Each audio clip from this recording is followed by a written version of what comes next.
नमस्कार साथियों, कैसे हैं? उम्मीद है अच्छे होंगे। आइए एक बार फिर आपका स्वागत है हमारे ऑनलाइन प्लेटफॉर्म पर, जिसके माध्यम से आप अपनी जो पढ़ाई है उसको कंटिन्यू रख रहे हैं। तो आज हम कक्षा 12 भूगोल विषय का अध्ययन करने वाले हैं और आज का हमारा चैप्टर होगा साथियों जनसंख्या, प्रवास एवं मानव विकास। जनसंख्या, प्रवास एवं मानव विकास, माइग्रेशन एंड ह्यूमन डेवलपमेंट। तो चलिए शुरुआत करते हैं। सबसे पहले हम समझेंगे कि प्रवास क्या होता है, प्रवास क्यों होता है, प्रवास के कौन कौन से भेद हैं। इन सबको हम स्टेप बाय स्टेप और बहुत ही सरल भाषा में समझने वाले हैं। तो चलिए चलते हैं प्रवास के सामान्य परिचय की ओर। ये रही आपकी पहली स्लाइड। यहाँ आप देख रहे हैं प्रवास। साथियों, प्रवास किसे कहते हैं? व्यक्ति या व्यक्तियों के समूह द्वारा अपने मूल स्थान को छोड़कर किसी अन्य स्थान पर जाकर स्थायी अथवा अस्थायी रूप से बस जाना ही प्रवास कहलाता है। इसका तात्पर्य यह है कि किसी व्यक्ति या व्यक्तियों के समूह द्वारा, जैसे मान लीजिए कोई व्यक्ति राजस्थान का निवासी है, ये राजस्थान है, कोई व्यक्ति है और वो किसी कारण से, जैसे रोजगार की तलाश में या फिर उच्च अध्ययन के लिए या फिर अन्य कारणों से, वह व्यक्ति राजस्थान को छोड़कर किसी अन्य राज्य में या फिर किसी विदेश में जाकर बस जाता है। और बसने की जो प्रक्रिया है वो स्थायी हो सकती है या अस्थायी हो सकती है। तो साथियों, ये जो बसने की प्रक्रिया है यही प्रवास कहलाती है, इसे हम प्रवास कहते हैं। अब प्रवास को बोग महोदय ने किस प्रकार परिभाषित किया है, आइए देखते हैं। बोग महोदय के अनुसार एक मानव समुदाय या समूह द्वारा अपने स्थान को त्याग कर किसी अन्य स्थान पर जाकर रहना या बसना ही प्रवसन कहलाता है। साथियों, प्रवास को हम प्रवसन भी कहते हैं। तो ये परिभाषा बोग महोदय ने दी है। तो यहाँ से आपको प्रवास का अर्थ समझ में आ गया होगा। लेकिन आपके दिमाग में अब एक क्वेश्चन आ रहा होगा कि आखिर प्रवास क्यों होता है, मनुष्य एक स्थान को छोड़कर दूसरे स्थान पर क्यों जाता है? तो साथियों, उसके बहुत सारे कारक होते हैं। आइए हम देखते हैं उन कारकों को। ये रहा हमारा सवाल, मानव प्रवास क्यों करता है? मानव प्रवास क्यों करता है?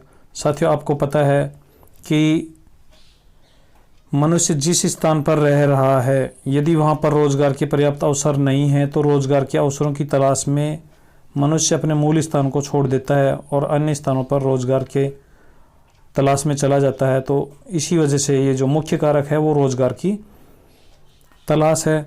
चलिए अब देखते हैं कि प्रवास क्यों किया जाता है। इसके दो कारण हैं साथियों, और दो प्रकार के जो कारक हैं उनको हम प्रतिकर्ष कारक और अपकर्ष कारक कहते हैं। प्रतिकर्ष कारक क्या होते हैं? ऐसे कारक या ऐसी परिस्थितियां जो किसी व्यक्ति को अपने मूल स्थान को छोड़ने के लिए बाध्य करते हैं, उन्हें हम प्रतिकर्ष कारक या पुश फैक्टर कहते हैं। अब ऐसे कौन से कारक हैं, आइए देखते हैं। सबसे पहला कारक हमारे पास यहाँ पर है रोजगार के अवसरों का न होना। रोजगार के अवसरों का न होना। साथियों, जैसे आप देख रहे हैं कि हमारे भारत में बिहार और पश्चिमी बंगाल, बिहार, पश्चिमी बंगाल, उड़ीसा और भी बहुत सारे ऐसे राज्य हैं जहाँ पर जनसंख्या ज़्यादा है और संसाधन कम है या रोजगार के जो साधन हैं वो कम है। तो ऐसी स्थिति में यहाँ के निवासी रोजगार की तलाश में मुंबई, कोलकाता या अन्य दिल्ली जैसे बड़े शहरों की ओर चले जाते हैं। दूसरा जो प्रतिकर्ष कारक है वह है प्राकृतिक आपदाएं।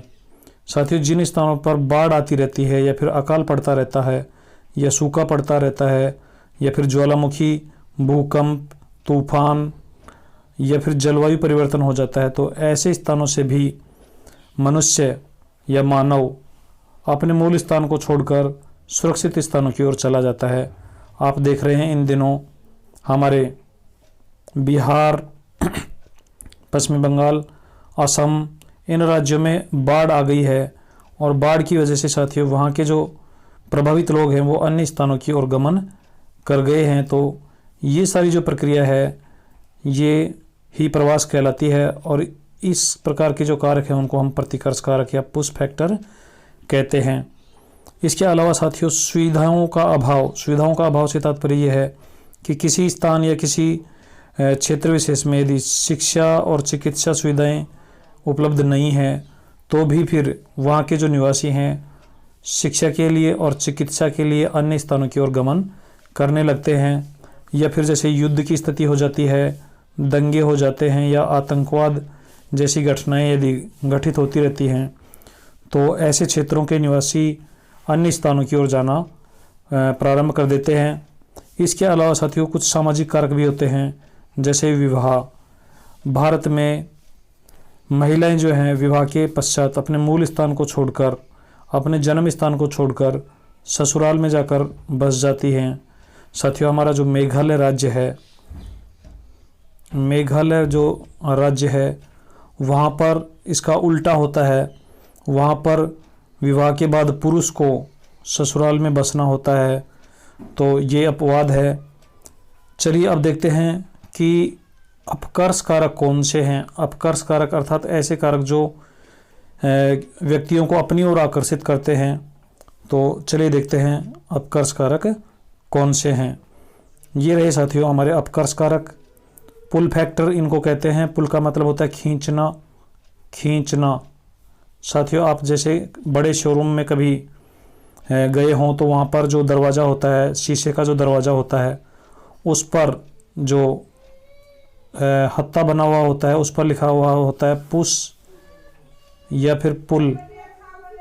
तो पुश का अर्थ होता है कि दखाना और पुल का अर्थ होता है खींचना। तो साथियों ऐसे कारक जो किसी व्यक्ति को अपनी ओर आकर्षित करते हैं, अपनी ओर खींचते हैं, वो अपकर्ष कारक या पुल फैक्टर कहलाते हैं। अब ऐसे कौन से कारक हैं, उनमें सबसे जो प्रमुख कारक है साथियों रोजगार के अवसरों का उपलब्ध होना।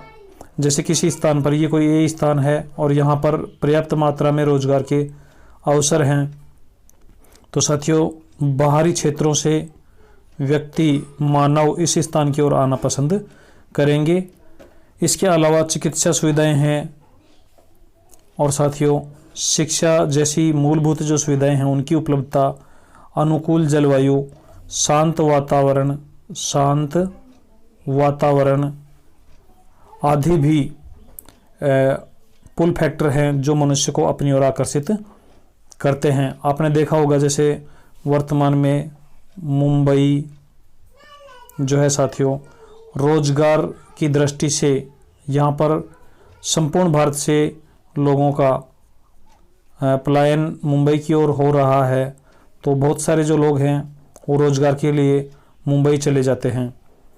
चलिए अब हम पढ़ते हैं प्रवास के भेद। तो साथियों ये रहे हमारे प्रवास के भेद।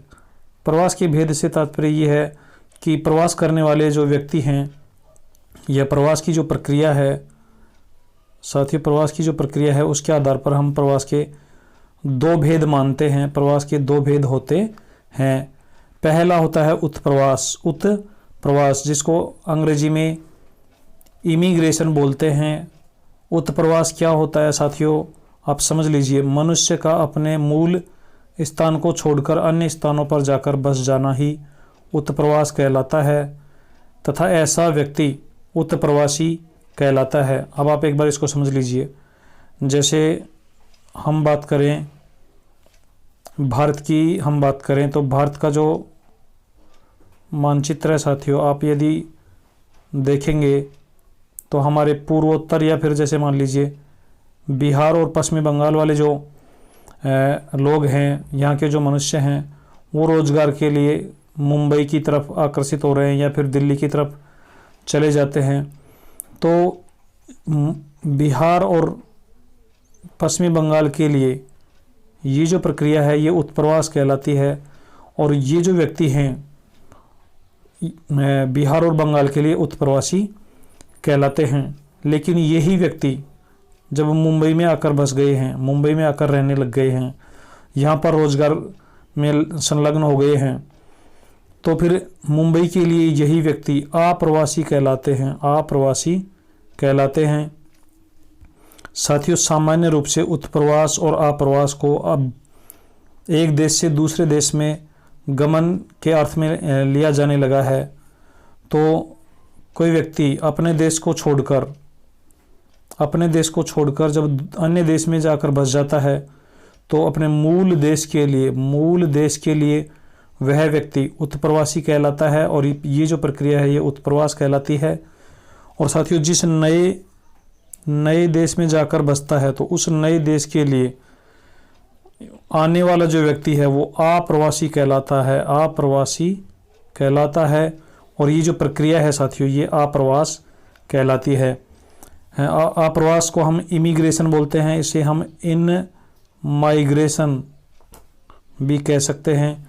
और साथियों, उत्प्रवास को आउट माइग्रेशन भी कहते हैं। आउट माइग्रेशन से तात्पर्य है कि बाहर की ओर प्रवास, और इन माइग्रेशन का अर्थ होता है साथियों अंदर की ओर प्रवास। तो आपको प्रवास के भेद समझ में आ गए होंगे। इसके बाद साथियों हम प्रवास के पक्षों का अध्ययन करते हैं। तो एक बार देख लीजिए प्रवास के जो पक्ष हैं साथियों, ये रहे हमारे पास प्रवास के पक्ष। साथियों, प्रवास के पक्षों को अध्ययन की दृष्टि से हम यहाँ पर 5 भागों में बांटते हैं, 5 पक्षों में बांटते हैं। पहला है हमारा देश पक्ष, जिसमें हम स्थान की चर्चा करते हैं। दूसरा है साथियों हमारा काल पक्ष, जिसमें हम समय की चर्चा करते हैं, अर्थात कोई प्रवासी या प्रवास कितने समय के लिए हो रहा है, जैसे दीर्घकाल के लिए हो रहा है या मध्यम काल के लिए या अल्पकाल के लिए। और साथियों ऐसे ही देश पक्ष में हम जैसे अंतर्राष्ट्रीय प्रवास, अंतर्राज्यीय प्रवास, स्थानीय प्रवास। तो इस प्रकार हम तीसरा हमारा जो पक्ष है साथियों वो है संख्या पक्ष। तो संख्या पक्ष में हम प्रवास की संख्या का अध्ययन करते हैं कि वृहद स्तर पर प्रवास हो रहा है या फिर मध्यम स्तर पर हो रहा है या अल्प स्तर पर हो रहा है। इसी प्रकार हम कारण पक्ष का में साथियों प्रवास के कारणों का अध्ययन करते हैं कि प्रवास कौन से कारणों की वजह से हो रहा है। और स्थिरता पक्ष, 5वां पक्ष जो है साथियों वो है हमारा स्थिरता पक्ष। स्थिरता पक्ष में साथियों हम प्रवास के स्थायित्व का अध्ययन करते हैं कि प्रवास स्थायी है या फिर अस्थायी है। तो साथियों प्रवास के जो पक्ष हैं उनका हम विस्तार पूर्वक अध्ययन नेक्स्ट सेशन में करेंगे। आज के लिए साथियों इतना ही। आप अपने नोट्स ज़रूर बनाते रहें। ये जो वीडियोज़ हैं इनको आप अच्छे से पढ़िए, समझिए और उसके साथ आप साथियों अपने नोट्स बनाते रहिए, क्योंकि वर्तमान परिस्थितियाँ कितना चलेंगी अभी कुछ कहा नहीं जा सकता। तो आप अपना ऑनलाइन के माध्यम से ही अपनी जो पढ़ाई है उसको आप अच्छे से कीजिए। घर पर रहिए, सुरक्षित रहिए, पढ़ते रहिए, आगे बढ़ते रहिए। जय हिंद, जय भारत।